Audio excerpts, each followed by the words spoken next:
हाँ तो दोस्तों करते हैं शुरुआत। आज का हमारा टॉपिक है kinetics of solid state reactions. ठीक है, जो कि हमारा क्या लास्ट टॉपिक है सॉलिड स्टेट रिएक्शंस का। ठीक है, अब देखो जो कि ये हमारा क्या लास्ट टॉपिक है, तो यानी कि हमारे पास एक अच्छी खासी इन्फॉर्मेशन हो चुकी है सॉलिड स्टेट रिएक्शंस के बारे में। ठीक है, हमें पता है सॉलिड स्टेट रिएक्शंस क्या होती है, बहुत ही स्लो होती है। ठीक, और हम क्या करते हैं उसके रेट को इंक्रीज करने के लिए हमने देखा था टेम्परेचर इंक्रीज करवाया था। ठीक है, और हमने देखा था कि जो सरफेस एरिया है उसको अगर हम डिक्रीज कर दें, हमने उसको डिक्रीज कराया था, एटॉमिक लेवल पे भी करवाया था, और उससे पहले हमने देखा था कि मॉलिक्यूलर लेवल पे भी क्रश करवा के देखा था कि जो हमारे पार्टिकल्स थे, जो हमारे रिएक्टेंट्स थे, उन्हें हमने क्या किया था, बहुत फाइन फाइन छोटे छोटे ग्रेन्यूल्स में क्रश कर दिया था उन्हें।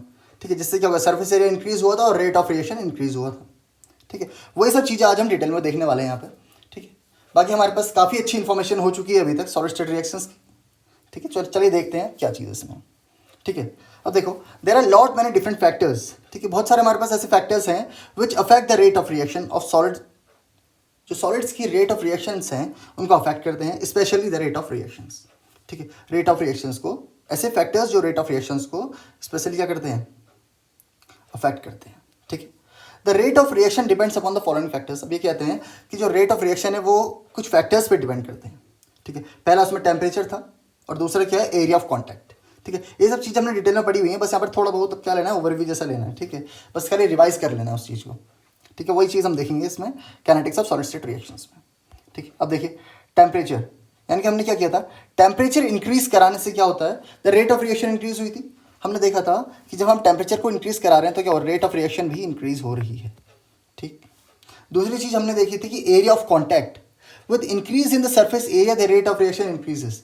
ठीक है, अगर हम ऐसे मतलब सरफेस एरिया को अगर हम इंक्रीज करते हैं तो rate of reaction ROR, rate of reaction भी इंक्रीज होता है।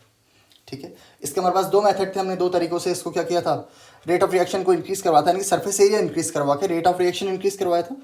ठीक है, उसमें हमारा पहला मेथड था मैनुअली, जिसमें हमने क्या किया था, मोटार पैसल्स का यूज़ किया, जिसमें स्पेशली एगेट मोटार थी हमारे पास। ठीक है, और मैकेनिकली जब क्वांटिटी हमारे 20 ग्राम या उससे ज़्यादा थी तो हमने क्या किया था, बॉल मिलिंग का यूज़ किया था, जिससे क्या हो गया था, मॉलिक्यूलर लेवल पे मिक्सिंग जो होगी थी बहुत अच्छे से हो जाती। ठीक है, बट हमने ये भी देखा था कि एटॉमिक लेवल पे भी हमने मिक्सिंग करवाई थी। वो किसके थ्रू करवाई थी, हमने प्रेसिपिटेशन के थ्रू, को प्रेसिपिटेशन के थ्रू करवाई थी। ठीक है, आ जाइए चलिए अब देखते हैं। अब देखो तीसरी बात आती है हमारे पास वैगनर मैकेनिज्म के थ्रू। ठीक है, वैगनर मैकेनिज्म हमने पहले देखी हुई है, पहले पढ़ी हुई है पूरी मैकेनिज्म के बारे में। ठीक है, यहाँ पर थोड़ा बहुत कह सकते हैं बहुत ही कॉन्सेप्ट का बिल्कुल ब्रशअप जैसा हो गया। ठीक है, अब देखते हैं कैसे हम इसमें काइनेटिक्स यूज़ कर पाते हैं। ठीक है, अब देखो क्या होगा, सबसे पहली बात, the transport of matter from reaction, transport of matter to the reaction interface. ठीक है, जो ये बीच में इंटरफेस है यहाँ पर ट्रांसपोर्ट, मैटर का ट्रांसपोर्ट। ठीक है, जैसे हमने क्या किया था, यहाँ पर दो रिएजेंट्स ले लिए थे, जैसे ये क्या था हमारे पास MgO से भी लिख ही लेते हैं। ठीक है, तो कलर चेंज कर लो, ग्रीन लेते हैं। ठीक है, अभी जैसे हमारे पास क्या था, एक MgO था और क्या था, एक Al2O3 था। ठीक है, हमने क्या किया था, दोनों को एक मिनट सेपरेटली लिखे इसे आराम से। ठीक है, जैसे हमारे पास क्या था, MgO था, मैग्नीशियम ऑक्साइड, और इधर क्या थी, एल्युमिनियम ऑक्साइड थी, Al2O3। ठीक है, और हमने क्या किया था, इन दोनों को एक सरफेस यानी कि ऐसे कांटेक्ट में रख दिया था। अब जब कांटेक्ट में रखा था तब क्या हुआ, कुछ टाइम बाद न्यूक्लिएशन की प्रोसेस शुरू हुई। ठीक है, न्यूक्लिएशन मतलब यानी कि प्रोडक्ट न्यूक्लियस का फॉर्म होना। ठीक है, जब हमारे पास क्या था, रिएक्शन स्टार्ट हो गई तो हमारे पास क्या मिलेगा, हमें प्रोडक्ट मिलेगा। अब जब प्रोडक्ट के न्यूक्लियस यानी प्रोडक्ट का formation, the rate of nucleation of the product phase. ठीक है, वो चीज़ हम किसमें देखेंगे कि कितनी जल्दी मेटल ट्रांसपोर्ट हो रहा है, यहाँ से Al2O3 आता है और इधर से क्या होता है, MgO। ठीक है, जो आयंस हैं इनके, ठीक है, वो आते हैं और डिफ्यूज़ होते हैं एक जगह पर। ठीक है, और यहाँ पर बनाते हैं डिफ्यूजन, इस लेयर को हम बोलते हैं जो बीच में ली हुई, प्रोडक्ट लेयर। ठीक है, ये क्या बनी है हमारे पास, प्रोडक्ट लेयर। ये चीज़ हमने डिटेल में देखी थी। ठीक है, जब हमने पढ़ा था वैगनर रिएक्शन मैकेनिज्म। ठीक, और दूसरी बात है रिएक्शन ऑफ इंटरफेस। अब जो हमारा इंटरफेस बीच में बना है, ठीक है, अब इसका जो रिएक्शन का रेट है, ठीक है, कितनी जल्दी ये डिफ्यूज़ हो रहे हैं। ठीक है, डिफ्यूजन ऑफ आयंस कितनी फास्ट है, वो चीज़ बताता है हमें क्या, रेट ऑफ रिएक्शन। और ये जो डिफ्यूजन का रेट है ये कैसे गवर्न होता है, it is govern by the parabolic rate law. ठीक है, आ जाइए तो बात कर लेते हैं पैराबोलिक रेट लॉ के बारे में। ठीक है क्या पैराबोलिक रेट लॉ, चलो इसे ही डिफाइन कर लेते हैं, पैराबोलिक रेट लॉ। ठीक है, चलिए अब देखो जैसे हमारे पास क्या था, चलो यहीं पर ऊपर ही देख लेते हैं। जैसे देखो क्या है, ये हमारे पास MgO है, ये क्या हमारे पास MgO है, और जो राइट साइड है हमारे पास ये Al2O3, ठीक है, एल्यूमिनियम ऑक्साइड, और बीच में हमारा प्रोडक्ट बन रहा है। अब प्रोडक्ट क्या है हमारे पास यहाँ पर, स्पाइनल है। स्पाइनल क्या था, स्पाइनल, SPINEL, स्पाइनल, SPINEL लिखा स्पाइनल, ठीक है। अब देखो स्पाइनल फॉर्मेशन हुई। स्पाइनल हमारे पास क्या था यहाँ पर, देख ले, इसी के कॉन्टेक्स्ट में बात कर लेते हैं। तो MgAl2O4, MgAl2O4, ठीक है, ये हमारा स्पाइनल फॉर्म हुआ था। और स्पाइनल यानी कि ऐसी ऑक्साइड्स, ठीक है, कैसी ऑक्साइड थी, मेटल ऑक्साइड थी, जिसमें एक आयन हमारा क्या होगा, +2 ऑक्सीडेशन स्टेट में होगा, और दूसरा आयन क्या होगा, +3 ऑक्सीडेशन स्टेट में होगा। यानी कि इसका जनरल फॉर्मूला लिख लेते हैं, AB2O4, ठीक है। इस फॉर्म के अगर कोई मेटल ऑक्साइड्स हैं तो उसे हम क्या बोलते हैं, स्पाइनल बोलते हैं, जिसमें ऑक्सीजन -2 स्टेट में है, और एक हमारा +3 स्टेट में है, और एक हमारे पास +2 ऑक्सीडेशन स्टेट में है, और इसे हम क्या बोलते हैं, स्पाइनल फॉर्मेशन, ठीक है, ये हमारा स्पाइनल होता है। अब देखो यहाँ पर स्पाइनल फॉर्म हो रहा है, ठीक है। अब इस जितना भी हमारा प्रोडक्ट लेयर बनी है, लेट अस इसकी थिकनेस है हमारे पास x, ठीक है, ये हमारे पास कितनी x है। अब इनिशियली देखना, जब टाइम t है, यानी कि इनिशियली, जब बिल्कुल इनिशियल स्टेट में है, यानी कि इनिशियल, यानी कि जब रिएक्शन स्टार्ट ही नहीं हुई है, एट टाइम t = 0, ठीक है। तो यहाँ पर क्या है, x क्या है हमारे पास, 0, x फॉर्म ही नहीं हुआ है अभी तक, ठीक है। रिएक्शन स्टार्ट नहीं हो तो प्रोडक्ट का फॉर्म होने का तो मतलब ही नहीं है। तो यानी कि क्या होगा, x तो 0 होगा यहाँ पे, ठीक है। इनिशियली प्रोडक्ट बना नहीं है तो क्या होगा, x की वैल्यू 0। लेकिन आफ्टर टाइम t, ठीक है, ये क्या होगा, आफ्टर टाइम t, ठीक है, आफ्टर टाइम टी टाइम के बाद क्या होगा, यहाँ पर एक रिएक्शन, जो हमारे पास रिएक्शन होगी, प्रोडक्ट लेयर का फॉर्मेशन हो चुका है, स्पाइनल बन चुका है। तो उस स्पाइनल की जो थिकनेस है उसे हम बोलते हैं x, ठीक है। वो हमने क्या लिया, x ले लिया, ठीक है। इसी चीज़ को यहाँ पर लिखते हैं। अब देखो रेट को कैसे डिफाइन करते हैं हम, ठीक है, यहीं पर दिखा दीजिए, ठीक है, आ जाइए, एडजस्ट करने की कोशिश करता हूँ। रेट को हम क्या बोलते हैं, फॉर्मेशन, यानी कि dx/dt, यानी कि x का फॉर्मेशन होना, यानी कि प्रोडक्ट लेयर का फॉर्म होना एक पर्टिकुलर टाइम में, बहुत छोटे इंटरवल में हम देख रहे हैं। तो रेट क्या हो गया हमारे पास, dx/dt, ठीक है। अब देखो विद टाइम के साथ साथ क्या होता है, ये इन्वर्सली रिलेशन होता है इसका, ठीक है। Rate is inversely proportional to the x, ठीक है, ध्यान से समझिएगा, ठीक है। जो रेट है यानी कि क्या होगा, एक टाइम जितनी फास्ट ये रिएक्शन होगी, ठीक है, जितना फास्ट इसका रेट होगा उतनी स्लो प्रोसेस हो, यानी कि एक्स की फॉर्मेशन बहुत स्लो हो जाएगी। एक टाइम के बाद जब न्यूक्लिएशन बहुत फास्ट हो गया है, ठीक है, न्यूक्लिएशन के फास्ट होने की वजह से क्या हो गया है, प्रोडक्ट लेयर फॉर्म हो गई है।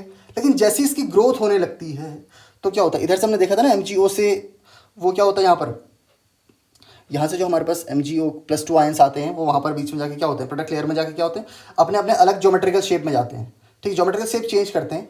तो वहाँ पर क्या होता है, टाइम टेकिंग प्रोसेस हो जाती है, ठीक है। और जो हमारे पास क्या, प्रोडक्ट लेयर का फॉर्मेशन, प्रोडक्ट लेयर बहुत थिक हो जाती है, इस वजह से रिएक्शन स्लो हो जाती है, ठीक है। अब देखिए यहाँ पर हमारा क्या रेट क्या है, इन्वर्सली प्रोपोर्शनल है x के, और हम लिख सकते हैं dx/dt, जो भी हमारा रेट है वो इन्वर्सली प्रोपोर्शनल है किसके, x के, यानी कि x के फॉर्मेशन की, ठीक है।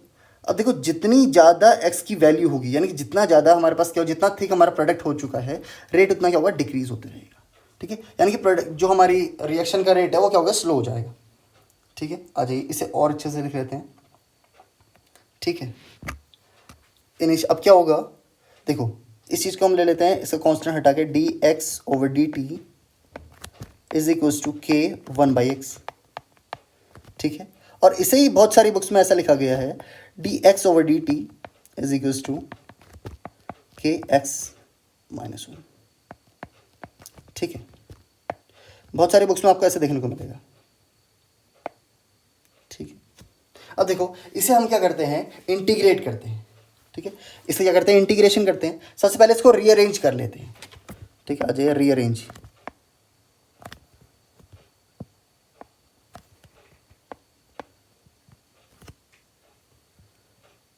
रीअरेंजमेंट, ठीक है।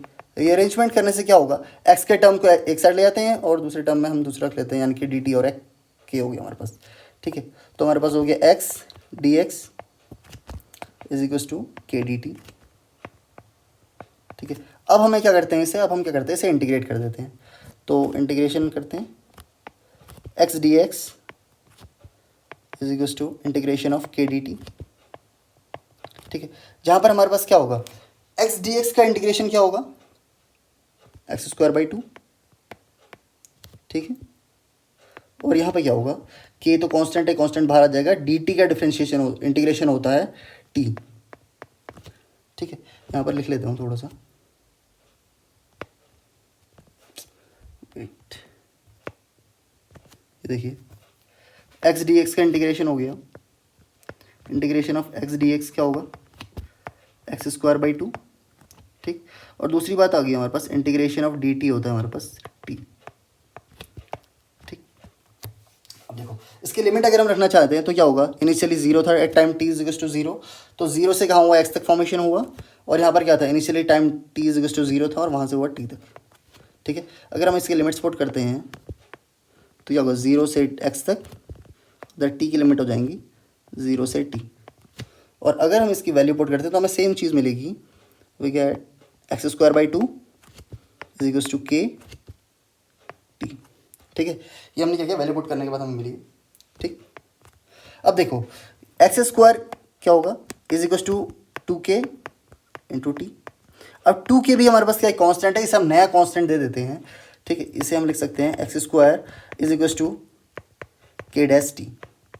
ठीक है, और हम इसे लिख सकते हैं x square is directly proportional to t.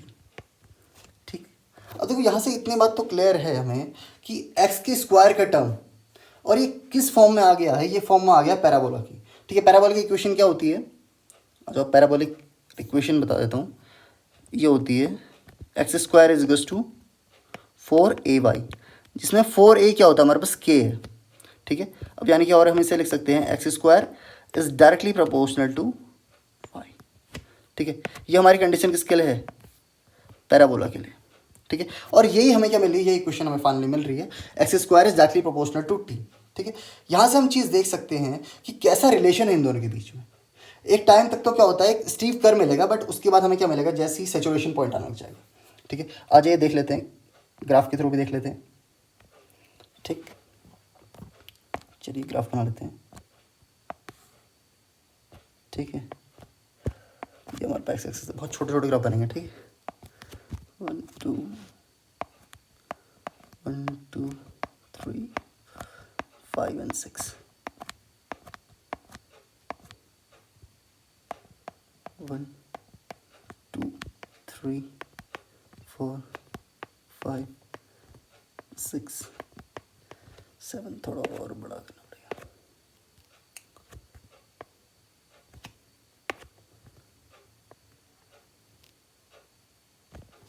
ठीक है, 7 8 9 10 11 12। ठीक है, अप टू सो ऑन। अब देखिए एक एक्सेस पे हमारे पास क्या है, वाई की वैल्यू है, इधर हम ले लेते हैं जो हमारा वाई होगा भी क्या होगा, टी होगा, टाइम। ठीक है, टाइम हो गया हमारा एक्स एक्सेस में, और यहाँ पर हमारा एक्स स्क्वायर की वैल्यू होगी, यानी कि जो फॉर्मेशन हो रहा है हमारा न्यूक्लियस का। ठीक है, यानी कि जो प्रोडक्ट लेयर फॉर्म हो रही है। अब देखो हमारे पास इक्वेशन क्या थी, x square directly proportional to T.